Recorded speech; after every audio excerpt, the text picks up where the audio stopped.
welcome to another Tuesday evening here today with us on our YouTube channel. And today we've got something new. Yes, we've got stuff. Okay, just 1 second. Yeah, I'll let go. All right, there you go. All right, today we're starting a new article and we've been raided and busted by Al. Okay, today we're starting an article called Arvut. It's called The Mutual Responsibility. And this article is about the society. It's about actually the whole world, all of us who live here on earth, and how we all need to be interconnected in order to make it the best of our existence. And our failure to do so will only bring us more grief and more wars and natural disasters, all kinds of viruses, pandemics, you name it. Okay, as humanity's history is getting from bad to worse, we need to understand why our nature is ruining our lives and what we can do about it. And what we can do about it is here in this article. Now, Baal Islam wrote this about 70, 80 years ago. I think it was in the 40s, if I'm not mistaken. However, though, or the 20s, I'm not quite sure. But it is very relevant for us today, because in society, in the 21st century especially, we understand that if we do not connect correctly, then what happens is we connect incorrectly by default, and that just brings about wars and all kind of unpleasant things. And even now, for example, the Ukraine and Russia, they're in a conflict, and there are a lot of crises with respect to food, oil, natural resources, energy, and this is just impacting everybody. So it's very important for all of us to understand that we're living under the same sky, and if we don't connect properly, we're just shooting ourselves, in our foot, in our own feet. We're shooting ourselves in our own foot. So let's take a look at what this article is talking about.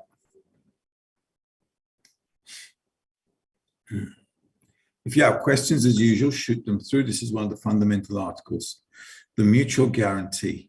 Now, this is the second part of an article called Matan Torah, the giving of the Torah. Okay, but we can read this as a standalone article on its own as well. All of Israel are responsible for one another. So I'll do a bit of an explanation as we go along, because if you're new to the YouTube channel, please take a look at the first, second, and third semester lessons, where there's an introductory course, free, obviously, here on YouTube, for those who want to know what the wisdom of Kabbalah is. All of Israel are responsible for one another. Now, when it's talking about Israel, it's not talking about a country or a group of people who have a certain ID or a passport, right? All of Israel are responsible for one another means that a group of people who've come together to connect in order to attain the purpose of life, they're called Israel. Israel comes from the word Yisrael, Yashar El. It means straight to the Creator. So any person in the world, doesn't matter which country, which religion, doesn't matter where he's from, it doesn't really matter. If a person has an inclination towards attaining a higher level of consciousness, which is called the consciousness of the Creator, or his attributes called love and bestowal, then that person is called Yisrael, Yashar El, or Israel. All right. So don't get it confused with all kinds of religious stuff that you might be hearing on, other places, on the internet or around the world. It's got nothing to do with it. Israel is a spiritual concept. It's an inclination inside a person, which a person can direct towards the meaning of life. So it doesn't matter where you're from, you can be called Israel if your inclination and your purpose in life is to attain the meaning of life. All right, which is to attain the attributes of the Creator, which equals love and bestowal. So when it says all of Israel, it means all of those people who yearn for that one goal. This is to speak of the mutual guarantee when all of Israel became responsible for one another, because the Torah was not given to them before each and every one from Israel was asked if he agreed to take upon himself the commandment of loving others in the full measure expressed in the words, love your friend as yourself, as explained in the article Matan Torah. This means that each and every one in Israel would take upon himself to care and work for each member of the nation to satisfy all their needs no less than the measure imprinted in him to care for his own needs. Okay, so this is just a very basic definition of what a group of people who are yearning for the purpose of creation need to do amongst each other. It's just a formula of how to attain this higher goal. So all of us need to be responsible for one another.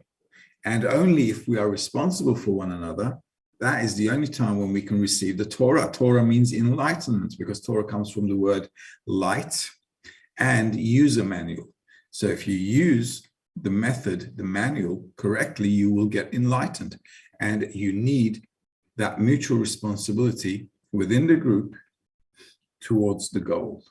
So they couldn't have a higher level, they couldn't reach a higher level of existence or perception until they all came to understand and realize that we all have to care for each other, we all have to love each other, and there is no other way.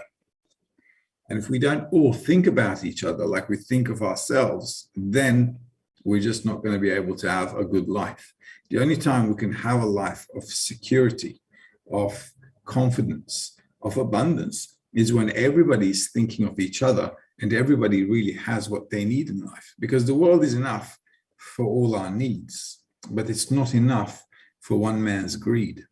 So what we have to do is, by default, just like in the still, vegetative, and animate levels of nature, just like they live in a balanced state with nature, they don't consume more than what they need, and they don't cause harm to their environment. They only take from nature what they need. We also need to come to that state of balance. Our failure to do so is just going to be another war, maybe third, maybe fourth, God knows what. And that's it.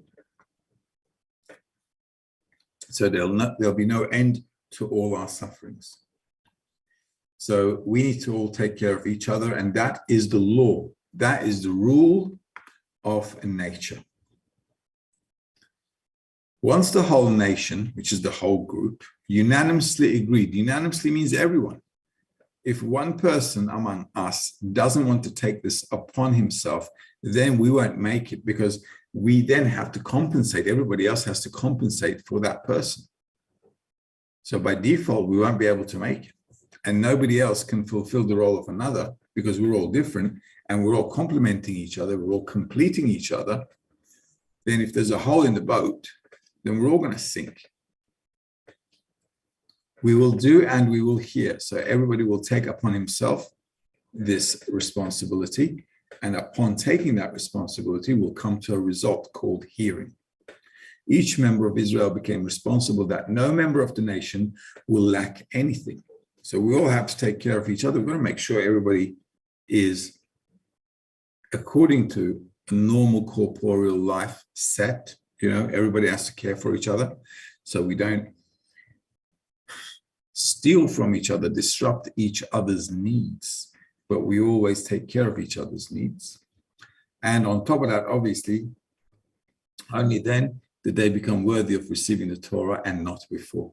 So unless we come to this voluntary understanding and agreement between us that we're all going to take care of each other, there's no way we're going to reach a higher level of attainment or a higher level of existence. We're just going to crawl on this planet and start rolling around like a bunch of cockroaches from one war to another. With this collective responsibility, each member of the nation was liberated from worrying about the needs of his own body and could observe the commandment, love your friend as yourself, in the fullest measure, and give all that he had to any needy person, since he no longer cared for the existence of his own body, as he knew for certain that he was surrounded by his 600,000 loyal lovers standing ready to provide him, as explained in the article Matan Torah, item 16. So this is really interesting. With this collective responsibility, each member of the nation was liberated from worrying about the needs of his own body and could observe the commandment, love your friend as yourself, in the fullest measure. What does that mean? Well, it means that we can only get this done if we all do it together. Because if I'm doing it, you're doing it, they're doing it, everybody's doing this, then I don't have to think about myself. You see, the key to getting out of self-thought and self-worry is the reception of the confidence from society that you are taken care of. There is no other way, otherwise I won't be able to get out of myself. I will always have self-worry because our nature by default is always going to think about ourselves first. And because we think about ourselves first, there's no way I can stop thinking about myself under normal circumstances of human egoistic connection.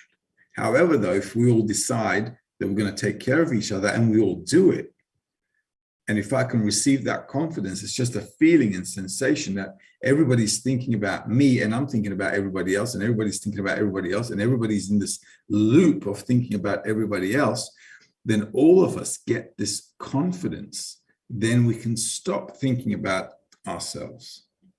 And that is the key, and that's why we need a society. Why? Because then, given all that he had to okay, so what does it say here? So that, let me just read that again. With this collective responsibility, each member of the nation was liberated from worrying about the needs of his own body and could observe the commandment, love your friend as yourself, in the fullest measure, and give all that he had to any needy person, since he no longer cared for the existence of his own body. So if I saw a needy person, and if everybody else saw that needy person, and we were all providing for him, and then we're all providing everybody's needs, right? Mutually, because everybody's need is different. Okay, need doesn't mean something material or corporeal either. Corporeality is not a problem to fulfill at all. What's really important to fulfill between people is the emotional fulfillment. At the end of the day, we can all go get a fridge for everyone. Okay, it's not a problem. We can all go get a TV for everyone. That's not a problem either. But what we're really lacking in humanity is that emotional connection and fulfillment between people. And this is why we're feeling most of the time insecure or worried about our lives, simply because it's like everybody's out to get you. And if you feel like the whole world's out to get you, you've got no other choice but to think of yourself and cover your backside. And that's just how it is. However, though, if we're in a society, a group of people who study spirituality in order to come to the purpose of life, then we can all think about each other. And this thought process, thinking of the others instead of thinking of myself, thinking of their well-being, is already a force in nature, because there's the power of thought. Maybe you've heard about it or not, but the power of thought is much more powerful than anything else, because thoughts move around space. This is why you get an idea all of a sudden, right? Sometimes you walk in the street and you get an idea. Or sometimes you're sitting down and all of a sudden you get an idea. Where do you think you're getting all your ideas from? All your thoughts and ideas it's like in a cloud, right, among us. So it's not in your mind, it's not in your brain, and your brain is not generating some kind of an idea. It's generating the outcome of what you're receiving from the environment. This is why it's very important for us to understand that the only way we can live together is by making sure that we're all connected in a good way and that everybody's taken care of. If everybody cares to take care of everybody, the society will flourish. We will not have any person lacking anything whatsoever. For this reason, they were, okay, let's see what else. Okay, let's go to the next paragraph. For this reason, they were not ready to receive the Torah at the time of Abraham, Isaac, and Jacob, but only when they came out of Egypt and became a complete nation. Only then was there a possibility to guarantee everyone's needs without any care or concern. So you can't do this mutual responsibility in a family, okay? Because by default, we're in a family, we're connected. So it has to be a group of people. And most often than not, when we come to the wisdom of Kabbalah, we always come, pretty much on our own, and, we don't know anyone. It's like everybody's a different person. We don't know. We're just completely new, and it's a wonder. But what I need to do is I need to connect with them. And the group is like a mini model of humanity. So I don't know any of them, and there are all kinds of people from all kinds of backgrounds. And this is really important because it allows me to kind of connect with any kind of person. And it's a wonder how the group gets into this kind of structure. Really, it's just a miracle where everybody is from different backgrounds, different cultures, different languages, religions, beliefs. It doesn't matter. Everybody has a different background, especially in B'nai Baruch, right? In the B'nai Baruch World Group, we've got people from over 70 countries speaking different languages, having different cultures from South America to North America to Africa, Asia, Middle East, Europe, you name it, Russia, everywhere, all right? China, Japan.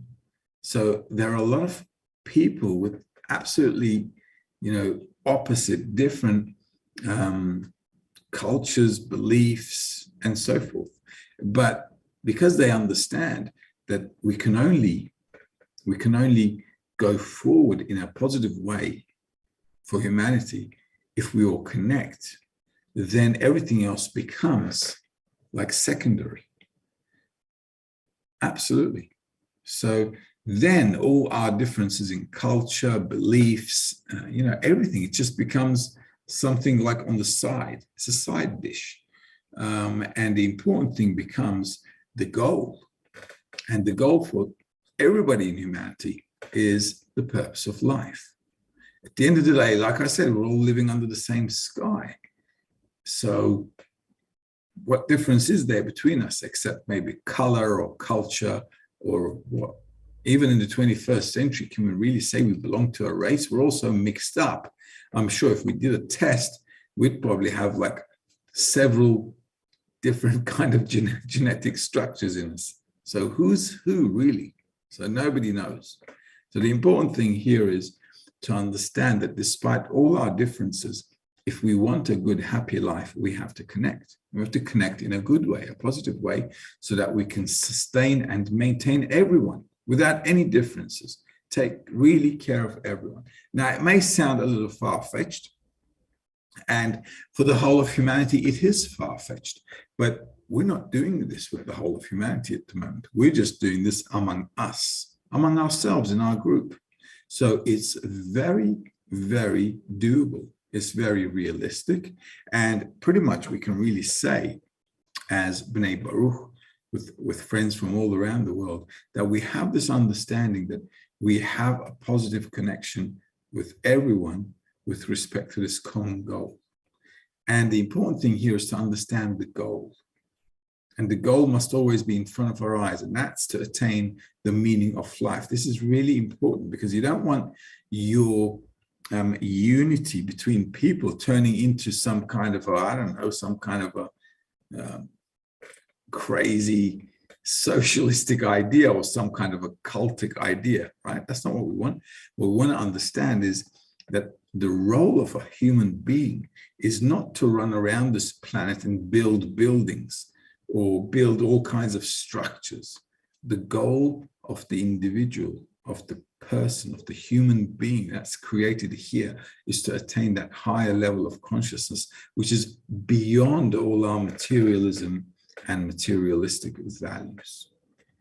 So this is the importance we need to give. That's what needs to be important for us. The need to have the purpose of life as a priority. And everything else kind of will like sort itself out and it'll pan out nicely on the background. So this is why they couldn't receive it during Abraham, Isaac, and Jacob, but only when they came out of Egypt and became a complete nation. So it had to be a big, chunky group of people. Why? Because then you have all kinds of personalities in that group, and it just becomes one juicy stew. All right, so we can all cook in it and really, really absorb all the tastes, all the flavors of that stew as we cook slowly and slowly. And that's called the connection between people. And this is what we have to work on, connecting properly with each other. Only then was there a possibility to guarantee everyone's needs without any care or concern. So once I feel everybody thinks about me, and once I feel everybody thinks about me, I cannot think about myself. So by default, I begin to think about others. And that's the whole trick. And that is what we need to attain in society, in the group. If I understand that the friends care about me, I cannot think about myself. It's just silly to think about myself if I know that I'm always taken care of. That's it. However, while they're still mingled with the Egyptians means while I'm still under the control of corporeal desires. If materialism is still important for me, then that individual is called an Egyptian. All right, obviously it has nothing to do with Egyptians living in Egypt, right? Okay, so this is just a metaphor, right? This is allegorically explaining to us the inner state of a person. A portion of their, why? Because while they were still mingled with the Egyptians, a portion of their needs was necessarily given into the hands of these savages, permeated with self-love. Same in a group. If the group has a group of people in it who are concerned about themselves only, who are still egoistic, then that group cannot attain Arvut. We cannot come to mutual guarantee. No way. Why? Because we're going to be working more. We're going to be working more than what we can do in order to fulfill those people. And that extra work will not be enough. It won't be enough. So we'll be lacking things in society. Not everybody will be fulfilled. So if a part of society doesn't agree and doesn't, do what they're supposed to do and how they're supposed to do it with responsibility, then the whole society suffers. You can see it in every society today. If in any country the society is not in unity, they're just, corrupted. They're corrupted. They're just broken. Absolutely. And you can see this in every country today, really. Thus, the portion that is given into the hands of foreigners will not be secured for any person from Israel, because his friends will not be able to provide for those needs, as they will not be in possession of them.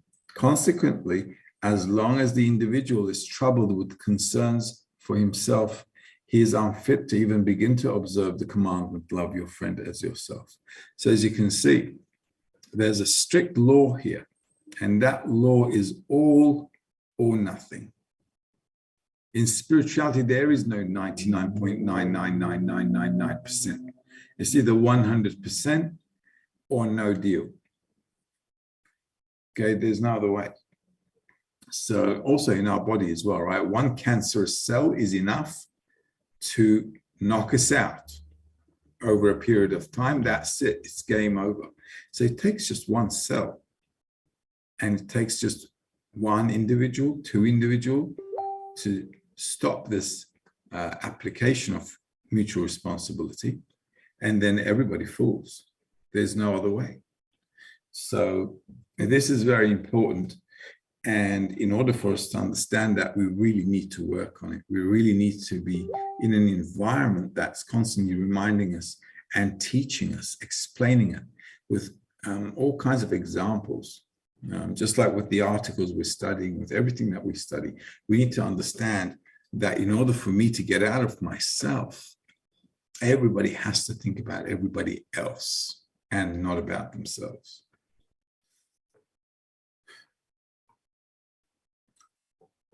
Thus, you evidently find that the giving of the Torah had to be delayed until they came out of Egypt and became a nation on their own, meaning when all their needs were provided for by themselves, independently of others. This qualified them to receive the above Arvut. And then they were given the Torah.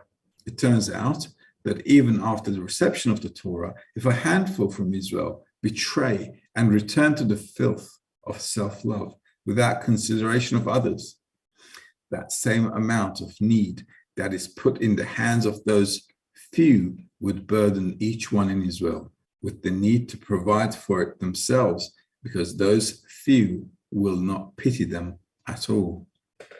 So this is an ongoing process. It's not like a one-off deal, right? We just did this once and that's it. Now we can run away from it. This is an ongoing thing. This has to be like our way of life. So in a spiritual group who wants to elevate themselves beyond their borders of self-perception, what we have to do is just make sure that all of us are engaged in this to the full extent. And if a few of us don't, then none of us can attain it. So this needs to be an ongoing situation all the time. And well, what can you do? This is how it is. Why does it need to be ongoing? Simply because our egoism is increasing day by day.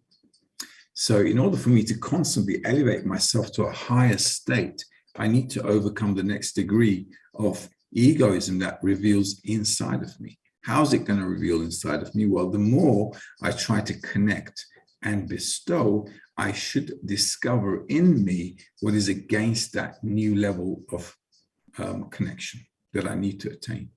So on the one hand, I understand I need to connect. On the other hand, I discover what's stopping me from connection. And at every new degree, this is going to be a new level of coarseness, a new level of egoism, which is, opening up, and I've got to fix it up. And the only way to fix it up is exactly through this Arvut, because if I don't feel like in this new degree of egoism, if I don't feel like I'm getting that confidence from the group that everybody's thinking about me, then there's no way I can overcome that state. This is why at every degree, we need to attain this mutual responsibility. The benefit of that is it allows us to grow up and up and up more and more, just like a kid grows up. And as we grow up, our perception of reality also widens. We attain a much bigger perspective, a deeper understanding, until we get to such a height of understanding that the way we perceive and see the reality is through the same perception of the Creator himself. So instead of running around here, we'll be in a perception much higher, which is encompassing the whole of reality and everything inside it. So we'll be able to feel, see, participate in the whole of reality correctly, and we'll be actually a partner to the Creator. And that's what growing up is. Just like as kids grow up, they become like a part of the family who's functioning towards the benefit of the family.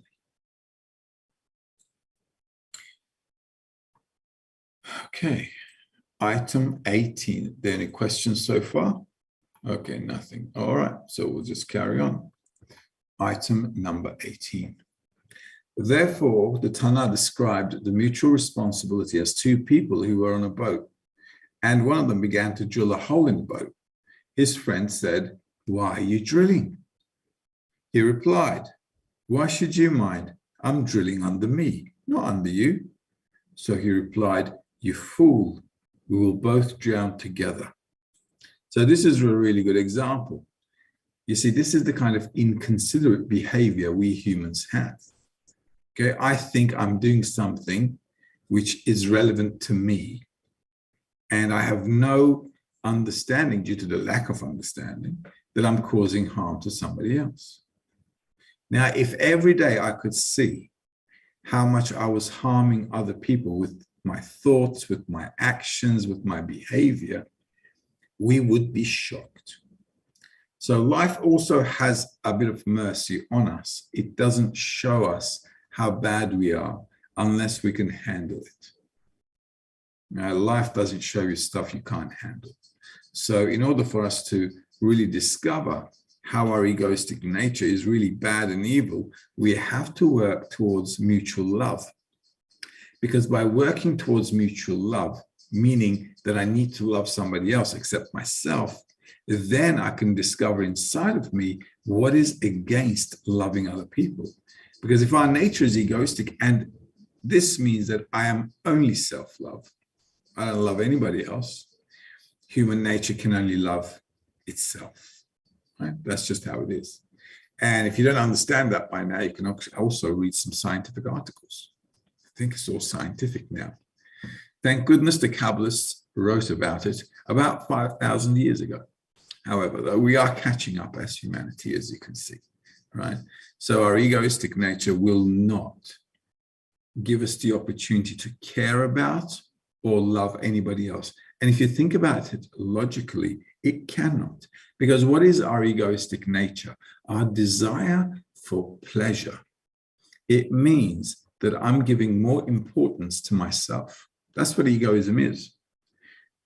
The exaggerated self-importance. As long as I am even slightly considering myself as more important than somebody else, it's game over.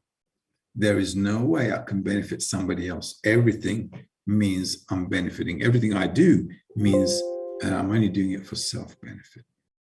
It's very important to understand this concept because you can see a lot of people running around the world and they say, listen, we're such nice guys. We're really good. We care about the environment. We care about the animals. But as you can see, the world is going from bad to worse. So all of that is not actually what good is. Good is the relationships between us, which needs to be settled and reconciled in such a way that nobody feels like they're more important than anybody else, but all of us feel that everybody else is more important. That's how it needs to pan out. Otherwise, we'll always be stuck in this nature. We'll always be in the same perception of reality. And we're like sheep going into the slaughterhouse. You know, you get born, you live, and all your life is just going through slaps, right? You just get beaten up in life most of the time. I mean, if you just measure your life, how many good days are you having compared to the bad ones? It's not even comparison, you know, it's just like bad days here, you know, like really heavy, you know, it's like weighing a ton of rocks with a feather. So it's just not going to work out. And even if you get, you know, those little pleasurable moments, it's just, you know, fleeting pleasures. So it's like having a little dessert, you know, it's like a temporary taste bud issue. And you just taste something sweet on your taste buds and then it's game over. You know, and then, wow, that's it. Bye-bye. So then you're left with running around all kinds of other stuff. And this is how it works out. And then you just spend your days and then you end up dead. So the important thing here is how we can attain something eternal, something really meaningful, meant for the purpose of our existence. That's the whole idea. Because our existence has to be much more and beyond what we're going through in this life. I mean, you just have to feel that that's the situation. Otherwise, why would anyone go to the trouble of creating all of this, the whole universe and the planets and the stars, for what?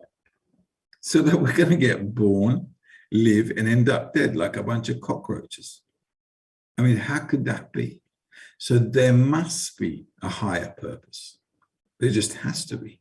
And I think all of us can feel that inside. We're just missing one little point. What is it? What is this meaning of life? Why am I living for? What's the point of all of this? And who's benefiting from all of this? So these are like key questions I'm sure that all of us have inside of us, but we're just in despair because we can't find any solution to these dilemmas. We don't have any answers, so we just dig up, you know, we just bury the question deep down and we forget it there.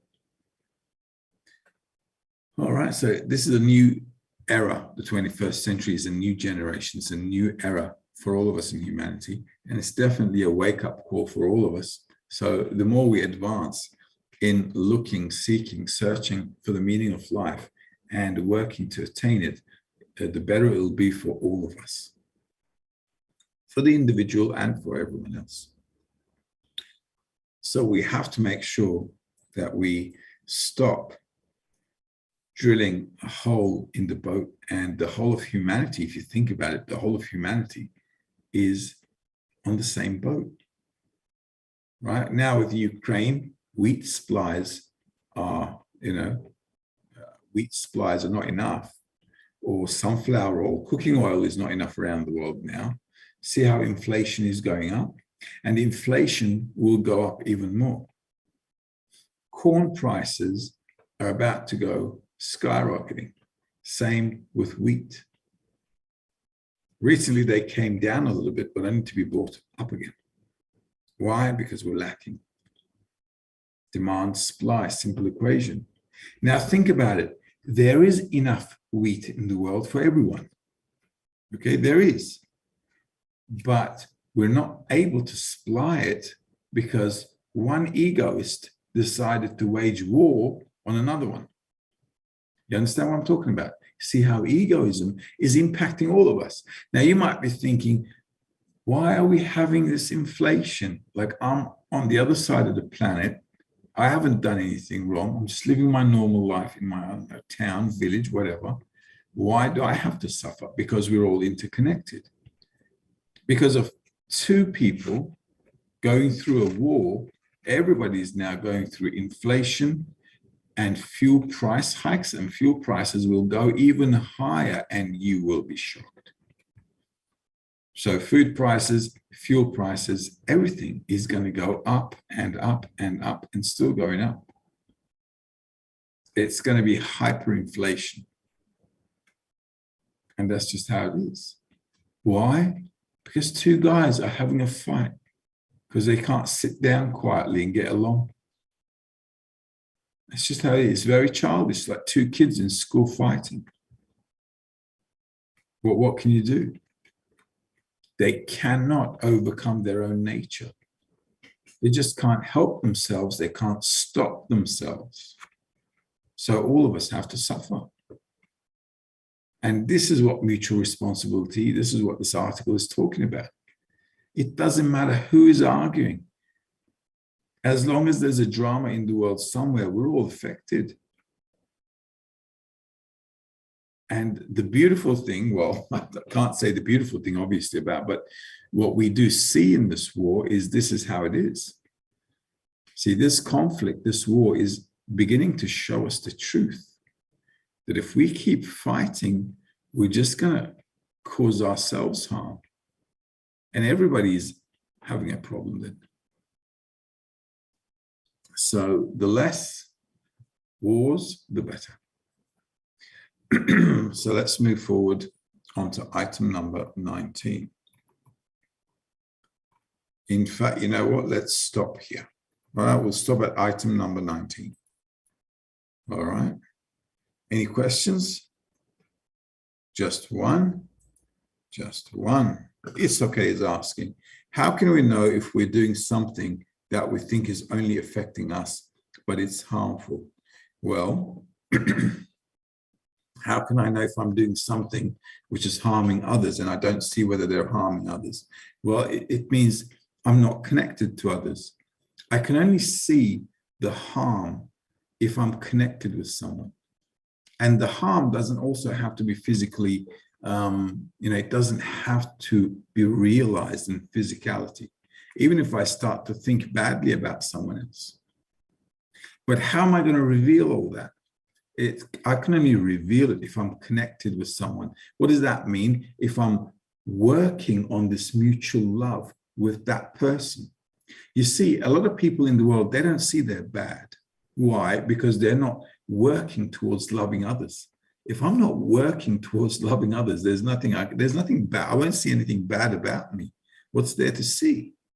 Everybody thinks they're good. Everyone thinks they're good. Everyone can justify themselves with everything. The only time I can see my actions causing damage to everybody else is to the degree that I see that I'm connected with them.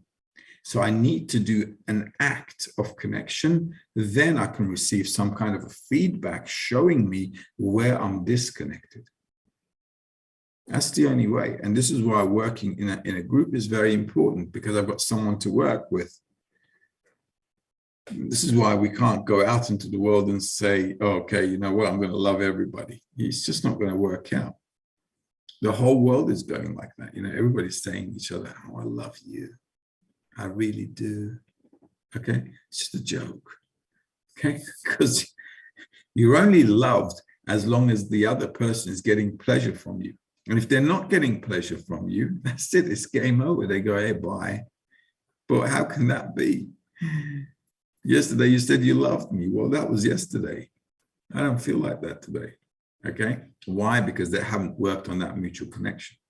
Humanity is only looking at the taste it can get from everything and anything. And as long as we're not focused on giving each other happiness rather than trying to suck all the happiness into ourselves, we won't be able to feel that we're doing any harm to anyone. Like I said, at the end of the day, our egoism will always justify itself. And that's just how it is. Patricia is asking, what is an act of connection? An act of connection is doing something good to somebody else according to what they feel is good for them. All right, so Patricia shouldn't think about what Patricia thinks is good for a person, right? So if I want to do good, let's say I want to do good to you, right? I need to think about what you think is good for you, not what I think is good for you. Does that make sense? Okay. So doing good to somebody is always trying to do it from that person's perspective. Now, for us, connecting is trying to apply this act of loving each other, of thinking for the better or the benefit of the other person. So the more I try to do these acts and actions, inside of me, I should see what's against and what's for connection. That's all. At the end of the day, connection really is our inclinations uniting to attain one purpose, which is the purpose of life. That's called connection. And that is the desire that we should all be connecting. Okay. So what's doing good to Patricia according to that point? Well, doing good to Patricia is helping her in any way I can that will help Patricia to attain the purpose of life. That's doing good to Patricia. Why? Because we're all going to, after this corporeal life, we're all going to end up rotten anyway. So the important thing is while we're alive, while we're going for this goal, everybody helps everyone to attain the goal. And our point of connection is the dot in the heart, remember?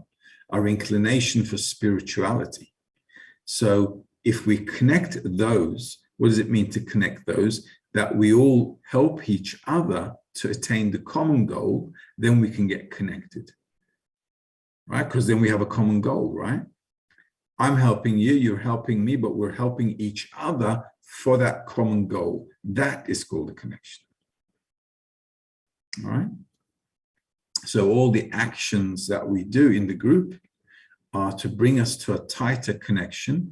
And that means that we both want the same thing. That's what a connection is. When our desires are the same, we are connected.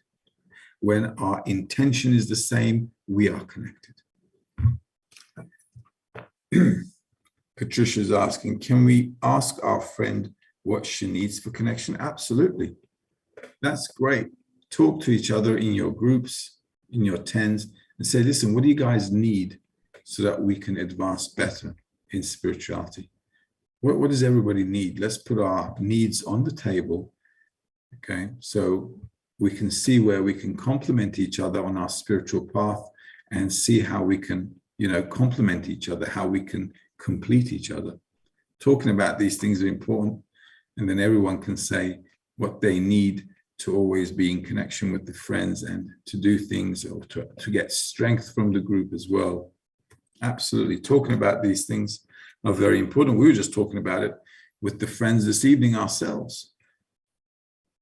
What we need to do as a group to ensure that our friends are going to be stronger and they'll be, motivated, they'll have a desire so that we can all wake up for the morning lesson and come fresh and, start the day fresh with a new desire, a new intention to connect much better than, yesterday's. So all of these things are worth talking about, and they're all contributing to our advancement on the path. All right, ladies and gentlemen, we're going to call it a day, and that's it, right? That's about all the questions we have. We'll carry on with this article next week. It's a really nice article. I must have studied this article with the group like quite a few times over the years since I came to B'nai Baruch, like in 2001, 2002. And we've been going over this article a lot. And every time we go over it, it's just funny how you can see through humanity, through everything that's happening in the world, how this article is so connected to whatever we're going through. It's really interesting. All right, we're going to love you and leave you. See you guys next week, God willing. All right, if all is well, and we'll carry on. Have a good one. All the best.